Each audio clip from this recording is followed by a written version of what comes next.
إن الحمد لله نحمده ونستعينه ونستغفره ونعوذ بالله من شرور أنفسنا ومن سيئات أعمالنا من يهده الله فلا مضل له ومن يضلل فلا هادي له وأشهد أن لا إله إلا الله وحده لا شريك له وأشهد أن محمدًا عبده ورسوله يا أيها الذين آمنوا اتقوا الله حق تقاته ولا تموتن إلا وأنتم مسلمون يا أيها الناس اتقوا ربكم الذي خلقكم من نفس واحدة وخلق منها زوجها وبث منهما رجالا كثيرا ونساء واتقوا الله الذي تساءلون به والأرحام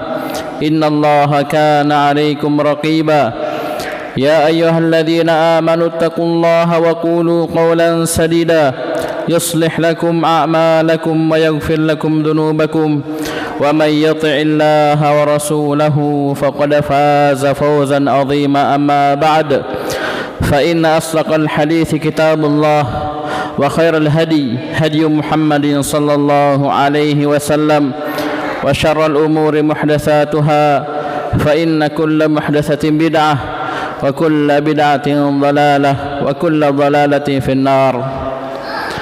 Bapak-bapak, saudara-saudaraku sekalian jamaah salat Jumat yang dimuliakan oleh Allah Subhanahu wa taala.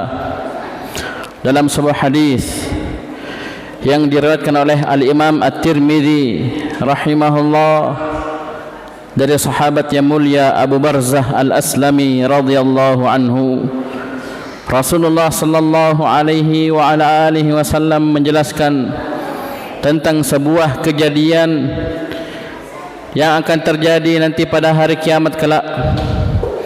Kejadian yang setiap hamba akan mengalaminya. Kata Nabi sallallahu alaihi wasallam, la tazulu qadama 'abdin hatta yus'al an arba'. Tidak akan bergeser kedua kaki seorang hamba nanti pada hari kiamat sampai dia ditanya tentang 4 perkara. Ini menjelaskan kepada kita jamaah sekalian akan pastinya hari berbangkit. Salah satu dari 6 rukun iman yang wajib kita imani. Dan semua dari kita jamaah sekalian akan berdiri di hadapan Allah Subhanahu wa taala masing-masing mempertanggungjawabkan seluruh apa yang kita perbuat di atas muka bumi ini. Jadi kata Nabi sallallahu alaihi wasallam, tidak akan bergeser 2 kaki seorang hamba nanti pada hari kiamat sampai dia ditanya tentang 4 perkara. Maka mari jamaah sekalian kita siapkan jawaban kita masing-masing. Yang pertama, kata Nabi sallallahu alaihi wasallam, wa an syababihi fi ma ablah. Seorang akan ditanya tentang masa mudanya, pada perkara apa dia usangkan masa muda tersebut. Wahai anak-anak muda yang sekarang diberi nikmat masa muda, nikmat yang di mana dia bisa melakukan amalan-amalan soleh yang mungkin orang-orang tua sudah tidak mampu melakukannya. Nikmat masa muda dan nikmat yang di situ seorang mencapai puncak kejayaannya, puncak kekuatannya, puncak kehebatannya. Maka syukurilah nikmat masa muda tersebut. Gunakanlah masa muda tersebut pada perkara-perkara yang bermanfaat, pada perkara-perkara yang bisa mendatangkan kebaikan bagi kita di dunia, apalagi nanti di negeri akhirat. Kenapa wahai anak muda? Karena setiap dari kita akan ditanya tentang bagaimana kita menghabiskan, mengusangkan masa muda tersebut. Ini pelajaran bagi kita, para orang tua, para pendidik. Hendaknya kita punya perhatian yang sangat besar terhadap generasi muda kita. Perhatikan, yang paling pertama disebutkan dalam hadis adalah tentang masa muda. Karena ini punya pengaruh besar untuk masa yang setelahnya, itu masa tua. Ketika seorang anak muda bisa istiqomah, teguh di atas agamanya, teguh di atas akidahnya, teguh di atas kebaikan, maka insya Allah itu sisa dipertahankan sampai masa tua, sampai ajal datang menjemput. Akan tetapi ketika masa muda itu sudah dia tidak bisa manfaatkan dengan sebaik-baiknya, khawatir kita itu akan terus berlanjut bahkan sampai ajal datang menjemputnya. Coba kita lihat jamaah sekalian, betapa banyak anak-anak muda yang meninggal di masa mudanya tapi dalam keadaan su'ul khatimah. Meninggal karena minum miras oplosan, meninggal dalam keadaan dibunuh setelah berzina, meninggal karena begal, meninggal dan seterusnya, tawuran dan yang lainnya. Ini berarti jamaah sekalian butuh pengorbanan, perjuangan dari kita, khususnya kita para orang tua. Minimal kita banyak mendoakan anak-anak muda kita, mendoakan putra-putri kita, cucu-cucu kita, kita doakan dengan kebaikan. Jangan kita pernah berputus asa dari Allah Subhanahu wa taala. Ini yang pertama jamaah sekalian. Yang kedua, kata Nabi sallallahu alaihi wasallam yang akan ditanya nanti pada hari kiamat, dan dua kaki kita tidak akan bergeser sampai kita ditanya tentang perkara tersebut adalah wa an umrihi fima afna. Kita akan ditanya tentang umur kita, untuk apa atau dalam perkara apa kita habiskan umur tersebut. Ketika ada yang bertanya, Ustaz, kenapa di sini Nabi sallallahu alaihi wasallam membedakan antara masa muda dengan umur secara umum, padahal masa muda itu masuk dalam umur. Itulah yang kita sebutkan tadi, bahwasanya masa muda itu bukan masa sembarangan. Masa muda punya pengaruh besar, khususnya dalam kehidupan seorang hamba, bahkan dalam peradaban di atas muka bumi ini. Ketika masa muda bisa diperhatikan, kita bisa jaga, kita bisa tingkatkan kualitasnya, manfaatkan dalam kebaikan, maka insya Allah di hari tuanya dia akan manfaatkan hal tersebut dengan sebaik-baiknya. Secara umum kita akan ditanya tentang umur kita.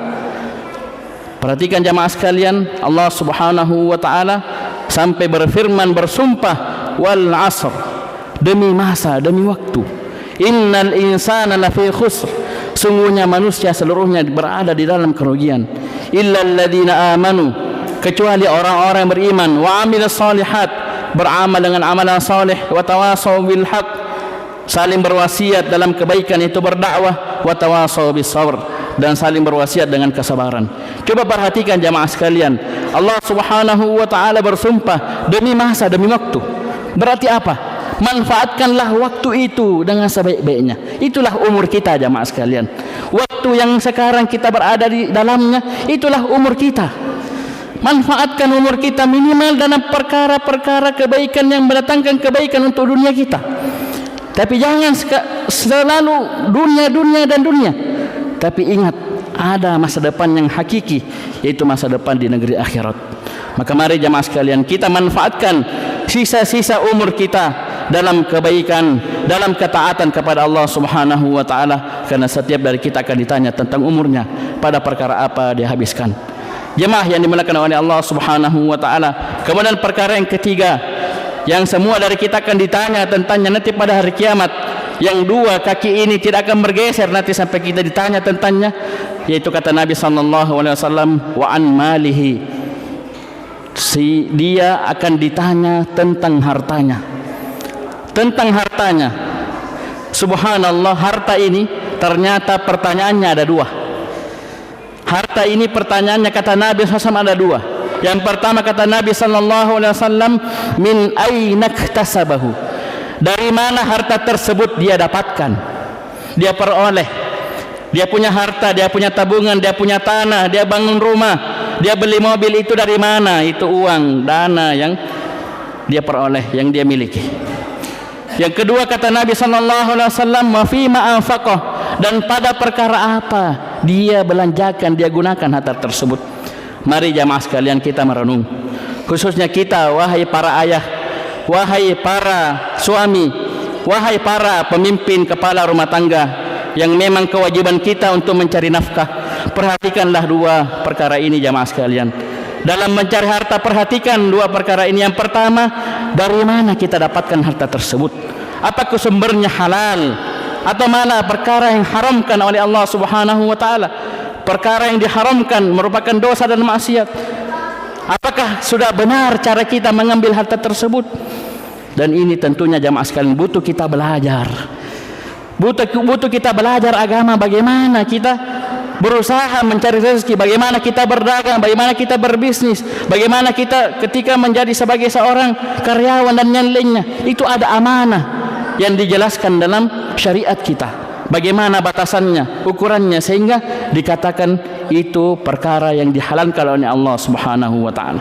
Ini yang pertama. Jadi kita harus pastikan apa yang kita berikan kepada anak istri kita, yang kita suapkan ke mulut-mulut mereka berupa makanan dan minuman, harus kita pastikan sumbernya adalah sumber yang halal, dan itu adalah pokok dari keberkahan di dalam rumah tangga. Karena khawatir jamaah sekalian, ketika kita memberikan sesuatu yang haram, memasukkan sesuatu yang haram ke dalam mulut-mulut anak dan istri kita, itu menjadi awal dari petaka bencana di dalam rumah tangga. Kenapa? Apa yang mereka konsumsi merupakan perkara-perkara yang diharamkan oleh Allah. Walaupun asalnya halal, tapi caranya yang salah, sumbernya yang haram. Ini yang pertama. Anggaplah sumbernya sudah halal, caranya sudah benar. Ada pertanyaan kedua, wa fima anfaqahu, pada perkara apa dia belanjakan harta tersebut? Ini ujian yang lain, ini pertanyaan yang lain harus kita jawab. Betapa banyak orang sudah memiliki harta yang halal, caranya sudah benar dalam mencari nafkah, tapi ternyata dia gunakan harta tersebut pada perkara-perkara yang merupakan dosa dan maksiat. Coba kita lihat jemaah sekalian, orang-orang kaya, orang-orang yang punya uang, itu bisa melakukan dosa-dosa dan maksiat yang mungkin orang miskin tidak mampu lakukan. Kenapa? Ada uangnya, niat duitnya, dia bisa begini, bisa begini, bisa beli ini, bisa begini, karena ada uang.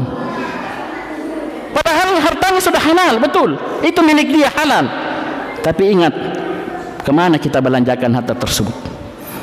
Na'udzubillah. Betapa banyak orang-orang yang diberi harta oleh Allah Subhanahu wa taala, hartanya bukannya dipakai untuk bersedekah, bukannya dipakai untuk membantu orang-orang yang kesusahan, bukannya dipakai untuk memberi makan, memberi pinjaman utang dan yang lainnya, tapi malah dipakai untuk perkara-perkara dosa dan maksiat.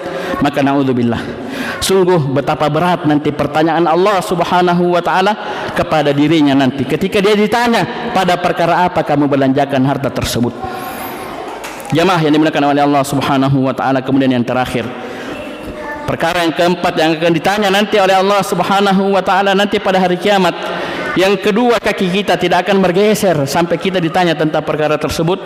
Kata Nabi sallallahu alaihi wasallam, an ilmihi fi ma amila bih.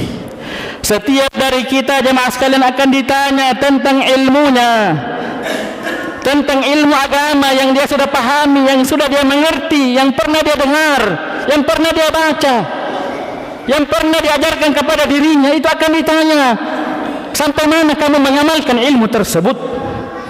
Coba kita lihat jamaah sekalian, di tiap Jumatnya, di atas mimbar Jumat, kita mendapatkan nasihat-nasihat, siraman-siraman rohani, ilmu-ilmu agama dari Al-Quran dan Sunnah. Itu membutuhkan tanggung jawab dari kita. Tugas kita bukan hanya mendengar, menyimak, tidak. Kita akan ditanya apa yang kita sudah dengar, apa yang kita sudah simak, apa yang sudah kita pahami, sudah mengerti, apa yang kita amalkan dari itu semua. Kita sudah tahu wajibnya kita menyerahkan ibadah hanya kepada Allah Subhanahu wa taala, maka wajib kita untuk amalkan hal tersebut. Kita sudah dengar ceramahnya. Ketika kita mendengar ceramah tentang wajibnya salat 5 waktu sehari semalam, apalagi kita laki-laki wajib di masjid, kita sudah tahu, kita sudah paham, mengerti. Kita akan ditanya tentang hal tersebut, sudahkah kita amalkan? Kita mendengarkan penjelasan tentang wajibnya zakat, khususnya zakat harta. Kita punya harta yang melimpah, alhamdulillah, diberi kekayaan oleh Allah Subhanahu wa taala, tabungannya menumpuk di bank, alhamdulillah. Apakah sudah kita membayar zakat harta kita? Ketika kita dijelaskan tentang penjelasan puasa Ramadan, wajibnya puasa Ramadan, sudahkah kita amalkan? Begitu pula haji jamaah sekalian, ibadah yang wajib hanya sekali seumur hidup. Apalagi sekarang sudah dimudahkan oleh Allah Subhanahu wa taala, ada haji yang bisa langsung berangkat. Sudahkah kita melaksanakan kewajiban tersebut walaupun harus korban ratusan juta? Begitu pula larangan-larangan Allah Subhanahu wa taala. Di mimbar-mimbar Jumat mungkin kita mendengarkan penjelasan tentang perkara-perkara yang diharamkan oleh Allah Subhanahu wa taala, dari kesyirikan, dari riba, dari dosa zina, dosa mencuri dan seterusnya. Sudahkah kita tinggalkan? Ingat jemaah sekalian, semua itu, ilmu itu akan ditanya oleh Allah Subhanahu wa taala. Apa yang sudah kita lakukan? Apa yang sudah kita amalkan dari ilmu tersebut? Kalau ilmu itu berkaitan dengan kewajiban, sudahkah kita laksanakan kewajiban tersebut? Kalau ilmu itu berkaitan dengan larangan Allah, dosa dan maksiat, sudahkah kita tinggalkan larangan tersebut? Barakallahu li wa lakum fil Qur'anil Karim wa nafa'ani wa iyyakum bima fihi minal ayati wa dzikril hakim wa taqabbala minni wa minkum tilawatahu innahu huwas samiul alim.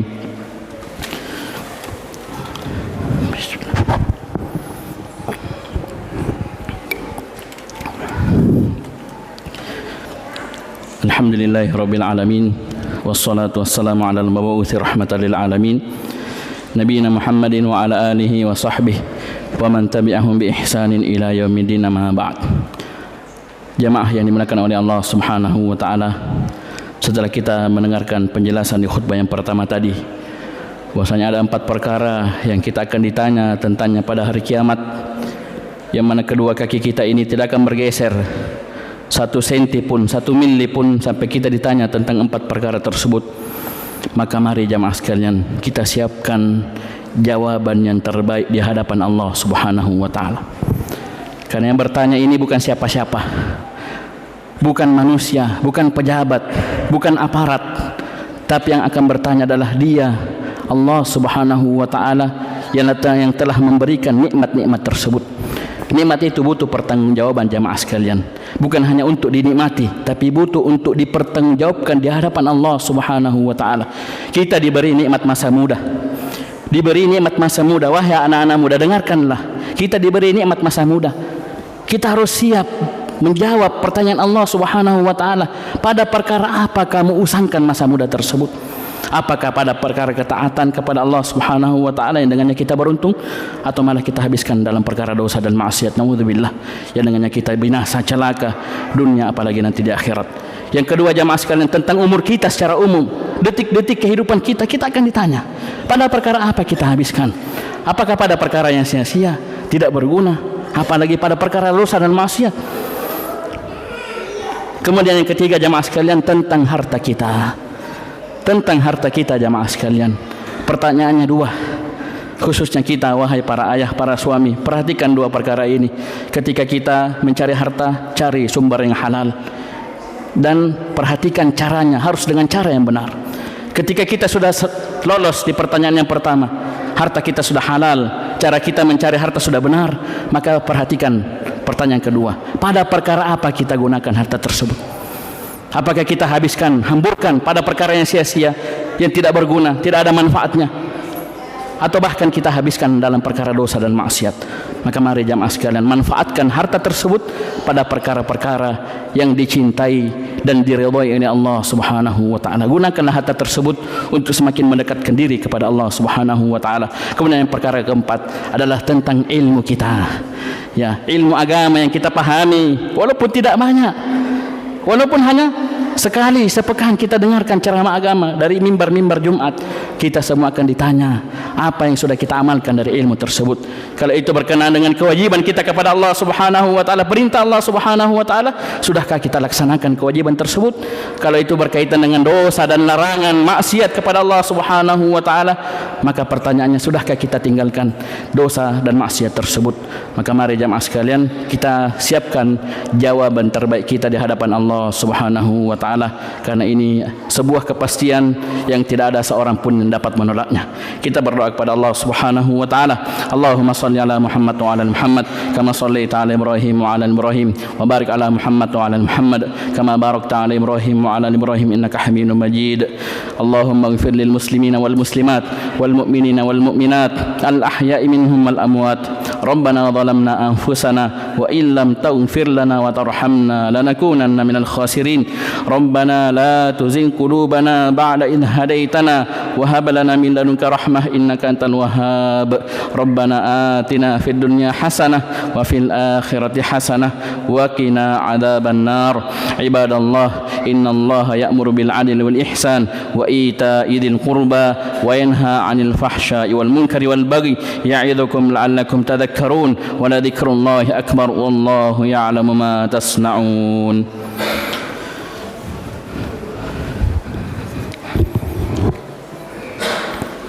Allahu akbar, Allahu akbar.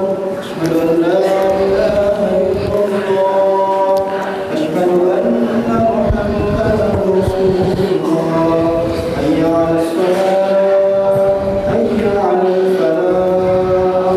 Qad qamatis salatu, qad qamatis salat. Allahu akbar, Allahu akbar. La ilaha illallah. Sawu sufufakum, saf diluruskan dan dirapatkan. Isi saf yang masih kosong di depan.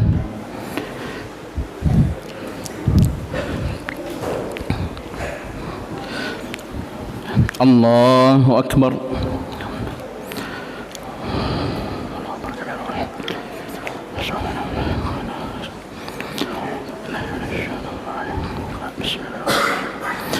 Alhamdulillahi Rabbil Alamin, Ar-Rahmanir Rahim, Maliki Yawmiddin.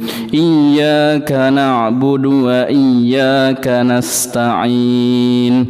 Ihdinas siratal mustaqim, siratal ladzina an'amta 'alaihim ghairil maghdubi 'alaihim waladdallin.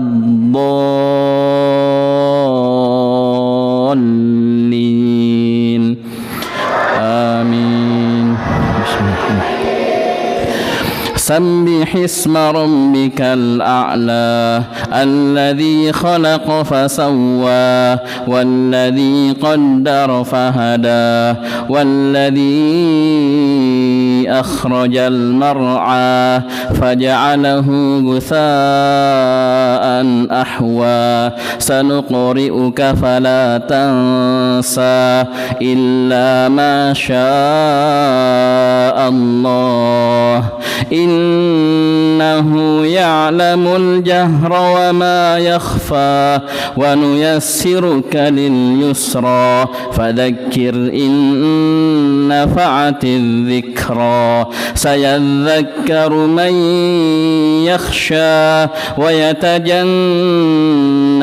الأشقى الذي يصلى النار الكبرى ثم لا يموت فيها ولا يحيا قد أفلح من تزكى وذكر اسم ربه فصلى بل تؤثرون الحياة الدنيا والآخرة خير وأبقى إن هذا لفي الصحف الأولى صحف إبراهيم وموسى. الله أكبر. سبحان الله.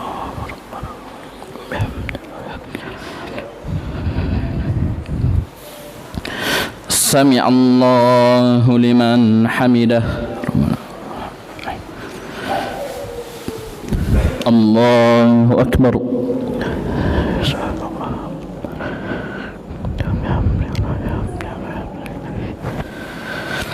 الله أكبر.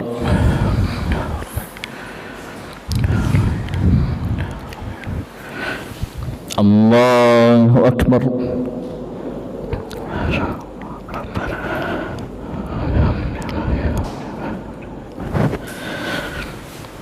الله أكبر. بسم الله الرحمن الرحيم.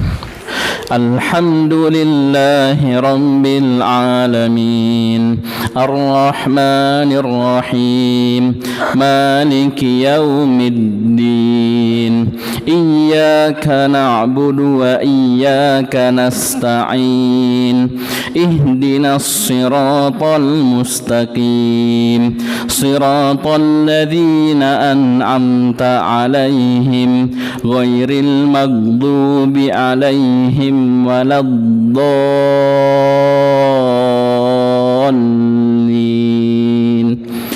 آمين. هل أتاك حديث الغاشية وجوه يومئذ خاشعة عاملة ناصبة تصلى نارا حامية تسقى من عين آنية ليس لهم طعام إلا من ضريع لا يسمن ولا يغني من جوع وجوه يومئذ ناعمة لسعيها راضية في جنة عالية لا تسمع فيها لاغية فيها عين جارية فيها سرر مرفوعة وأكواب موضوعة ونمارق مصفوفة وزرابي مبثوثة أفلا ينظرون إلى الإبل كيف خلقت وإلى السماء كيف رفعت وإلى الجبال كيف نصبت وإلى الأرض كيف سطحت فذكر إنما أنت مذكر لست عليهم بمسيطر إلا من تولى وكفر فيعذبه الله العذاب الأكبر إن إلينا إيابهم ثم إن علينا حسابهم. الله أكبر.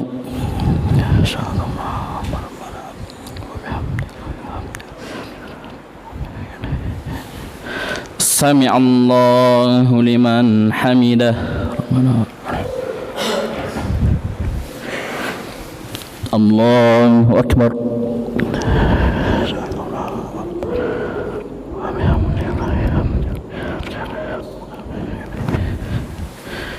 الله أكبر.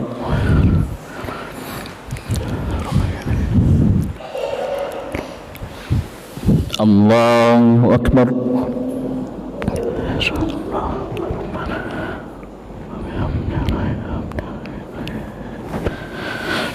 الله أكبر.